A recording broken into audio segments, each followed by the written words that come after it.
Good evening. You're still watching The Big Story. Health Secretary Francisco Duque might still be enjoying the president's trust, but that is not going to be a free pass for the health chief.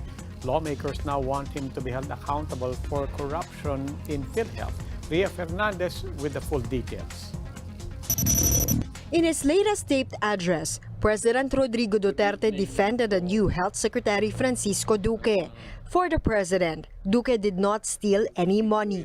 But members of a joint House panel in Congress believe there's reason to hold Duque liable for the corruption mess inside PhilHealth.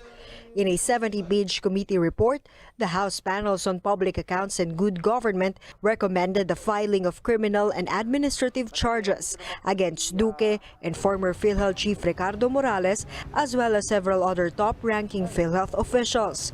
The nature of the charges on the members of the PhilHealth Board and Executive Committee will vary though, said Public Accounts Chairman Mike Defensor.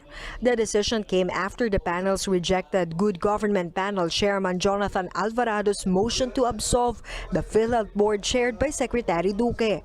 Alvarado's motion initially focused on the issues surrounding PhilHealth's all-case rate system, which he believes is out of the board's hands. Yung pong mga gumawa ng kalokohan, nag-abuso na sindikato, kagaya na po ng mga sindikato sa Katarata. Yun nangyari po kay Congressman Argel Kabatbat na sindikato sa high blood o kakaibang sakit ng dugo. Iyan po, Mr. Chair, ay pinaniniwalaan kong beyond na o higit na doon sa nasasakupan ng members of the board, lalong-lalo na ng mga ex-officio. But his colleagues beg to differ as reflected by the results of the nominal voting. Sa tagal kasi, Mr. Chair, no, na nandyan ang all-case rate system. And over time, no, it should be impossible for the board not to have seen, no, the anomalies in the implementation of the all-case rate system. Aside from the all-case rate system, House lawmakers noted abuses in the interim reimbursement mechanism, such as the huge cash advances and releases even to non-accredited and non-COVID facilities. They also pointed out the disadvantageous settlements with some hospitals, as well as the lack of a payment system, among others. In their committee report, the House panels also sought the removal of the mandatory PhilHealth contribution among OFWs for the Universal Healthcare Law. They are also pushing to grant President Duterte emergency powers to overhaul the state insurer. The House committees are also seeking a special provision in the General Appropriations Bill to protect the national government's 71 billion peso contribution to PhilHealth for next year. For News 5, Ria Fernandez, We Are One News. Meanwhile, PhilHealth has released 500 million pesos in partial payment of its 1.1 billion debt to the Philippine Red Cross. In a statement, the state insurer vowed to expedite the processing of its balance. The agency also took exception to insinuations that it is reckless and playing on people's lives. PRC Chairman and Senator Richard Gordon earlier warned of a spike in COVID-19 cases due to the impasse in PhilHealth charge tests. The testing halt has led to a decrease in reported cases by 40 to 50% in Metro Manila and other areas. That's according to the UP Octa research team. Gordon said the PRC has also been receiving complaints about overcharging in some private labs for the tests. Makikita nyo ang inconvenience na ginagawa nitong racket na ito. Nahuli sa aeroplano, hindi makauwi kagad, naghihintay sa hotel, gastos. You're taking advantage of the misery of other people.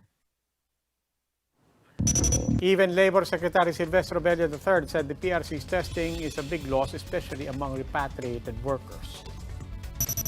Meron dyan mga private laboratories na they can give you the result in 12 to 24 hours. Pero at what cost? Umaabot ng 7,000 to 10,000.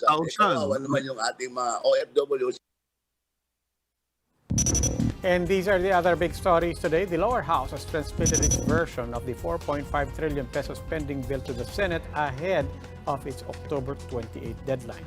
Speaker Lord Alan Velasco said the House-approved 2021 budget has an augmented allocation for the purchase of COVID-19 vaccines.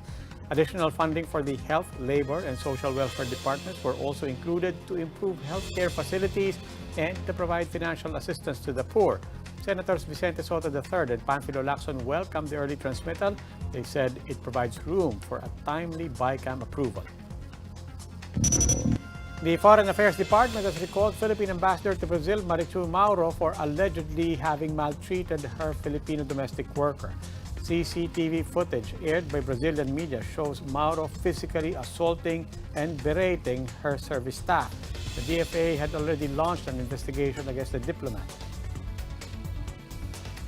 The Toll Regulatory Board is reminding vehicle owners that there are no application deadlines for the radio frequency identification or RFIDs needed for tollways.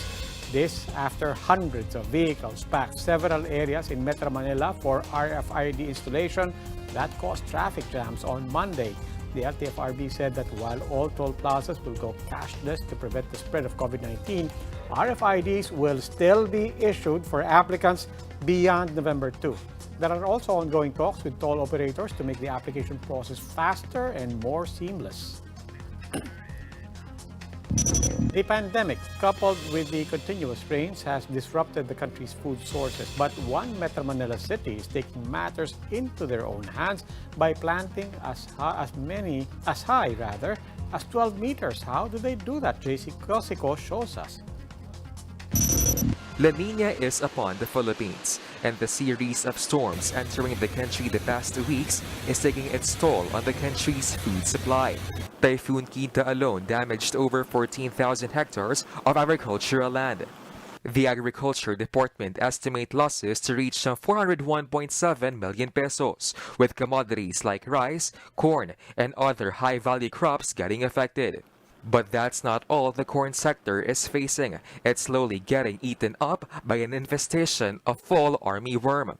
The DA reports that around 11,000 hectares have already been infected, resulting to losses worth 300 million pesos. The National Corn Program said they prevented further damage by treating infested areas via a 150 million peso quick response fund from the DA. Kung kukumpitin po natin kung ano yung degree of infestation niya, out of about, 700,000 hectares planted, nasa 1.3% lang. But some local governments are not taking chances when it comes to food security. Navotas City is growing its own food, not just from the ground up, but sky high. In this housing site in Barangay Tanza 2, local officials have resorted to vertical farming. The area has 4 green towers, each installed with a misting system. Each structure stands 12 meters high, with their combined area equivalent to a 1-hectare farmland. Each vertical green tower that you see here produces the equivalent of about 2,500 square meters ng traditional farming, no? Ang isang tower. May mga nozzles dito sa dulo ng pipes, and from the nozzles, magsispray lang siya ng tubig. So, mabilis, epektibo, tapos maraming coverage for the water that we can put in.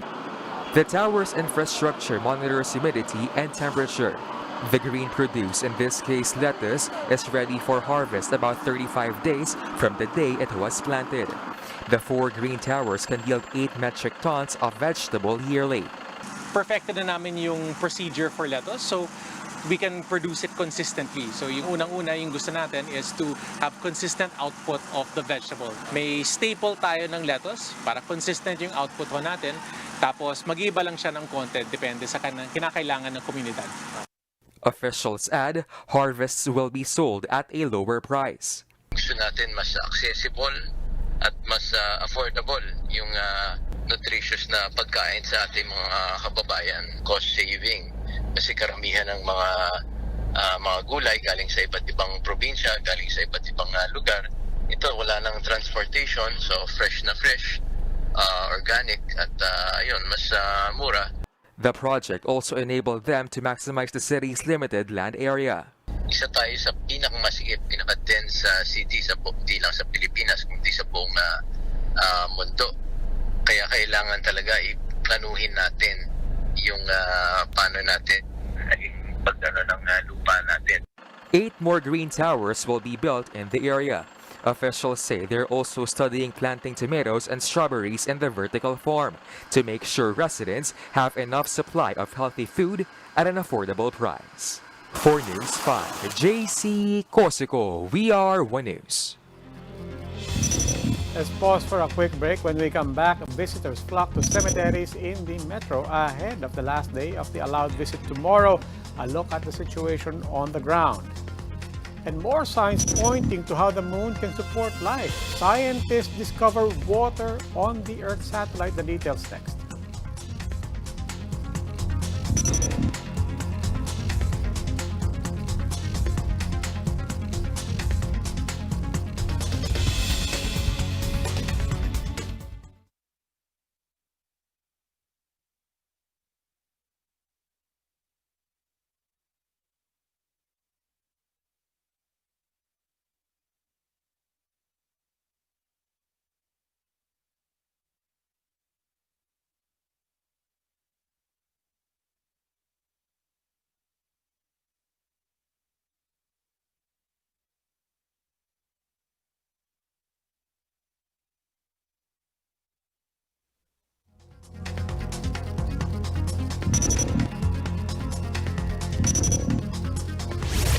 Good evening. You're still watching The Big Story.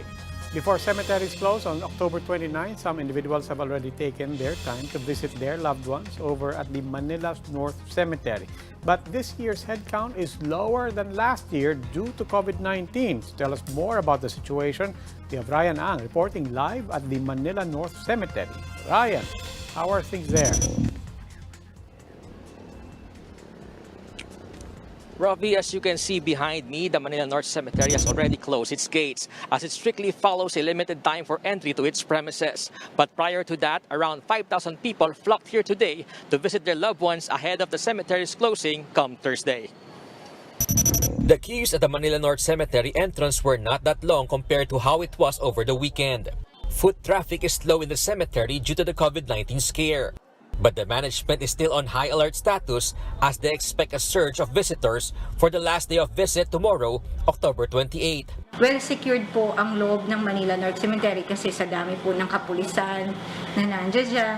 Meron po tayo dyang medic, meron po kami sa labas na nakalagay po dyan na fire truck, plus meron kaming COVID partial na nasa loob, plus yung mga kapulisan natin, may mga kanya-kanya silang tent doon at saka deployment, plus nagpuput patrol pa po yung ibang pulis po natin sa loob. Nasa 200 plus po sila. Opo.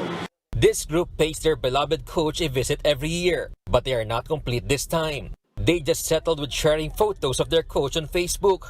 Medyo nabawasan kasing iba bata pa eh. Nag-picture lang kami doon sinend sa GC. Zenaida was seen praying in front of her parents' grave alone.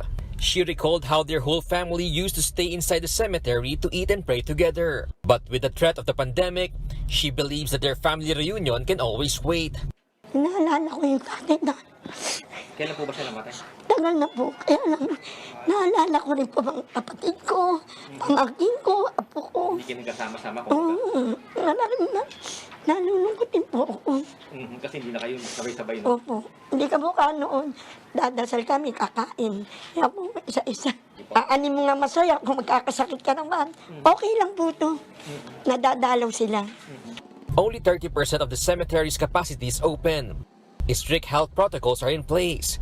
Only those who are wearing face masks and face shields are allowed to enter. They need to pass the disinfection booth and get their body temperature scanned. Visitors also have to undergo inspection at the entrance, as certain paraphernalia are not allowed inside. The Manila Police said 651 individuals, including children and senior citizens, were denied entry. They have also confiscated 304 items, including 32 beaded weapons, 225 flammable materials, 43 cigarette packs, and 4 perfume bottles. Police Chief Debolsina said, unlike last year, they have not seized any alcoholic beverages. Uniformed personnel will be dispersed across memorial parks until November 4. Lahat po ng sementeryo, meron na pong mga police assistant desk. Meron na rin nag-check doon. Yung the usual natin na check, no? So kami po ay napag-coordinate po sa administrator na ang pwede lang pumasok is nasa ilang percent lang ata, no? Hindi 100%. Ang alam ko ay 30% ang approved. Last month, the Interagency Task Force on Emerging Infectious Diseases has ordered the closure of all public and private cemeteries and memorial parks from October 29 to November 4. The management, however, clarified that they may permit burials during the moratorium but on a limited capacity.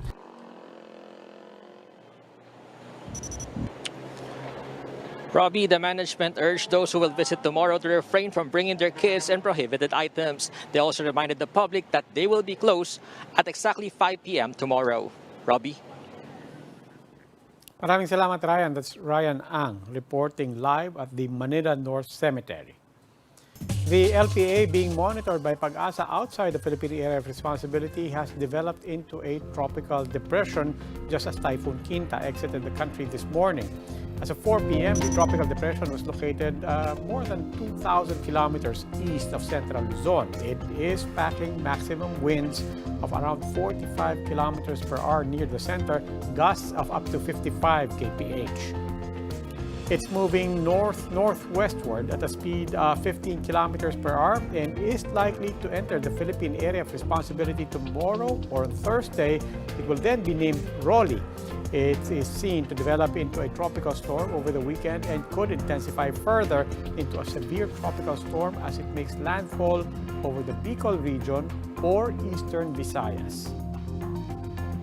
Meanwhile, Quinta is still affecting some parts of the country. Tropical cyclone wind signal number 1 is still raised over the Kalayaan Islands. As of this morning, the NDRRMC said Quinta left at least 3 people dead and around 13 people missing. Cagayan is still reeling from agricultural damage caused by the typhoon, while some passengers are still stranded over at the Batangas port. But power supply and business operations in some affected areas like Albay and Quezon are slowly getting back to normal. In entertainment, Netflix has released a first look at 13. That's an anime series based on the Filipino graphic novel. The comic book, created by local artist Budget Tan and Kejo Baldissimo, features Filipino mythical creatures. 13 will follow its lead character, Alexandra 13, who will protect Manila from supernatural threats. The anime series will premiere on the streaming platform in 2021.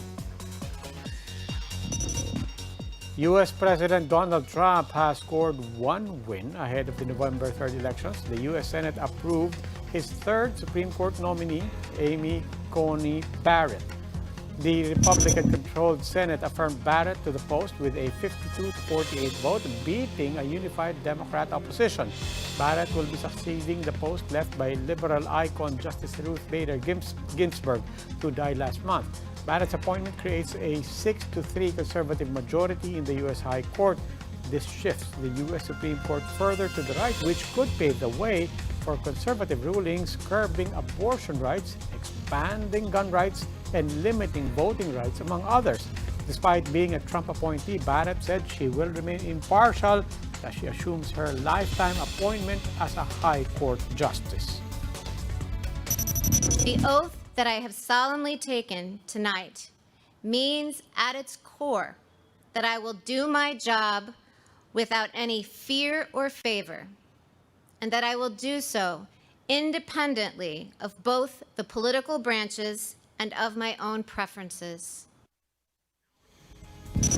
Scientists are over the moon after discovering water on the sunlit portion of the Earth's natural satellite. NASA says the development has prompted questions about the history of the moon as well as other airless bodies in the solar system. The discovery also implies that water could be distributed across the surface of the moon, and it is not limited to its colder regions.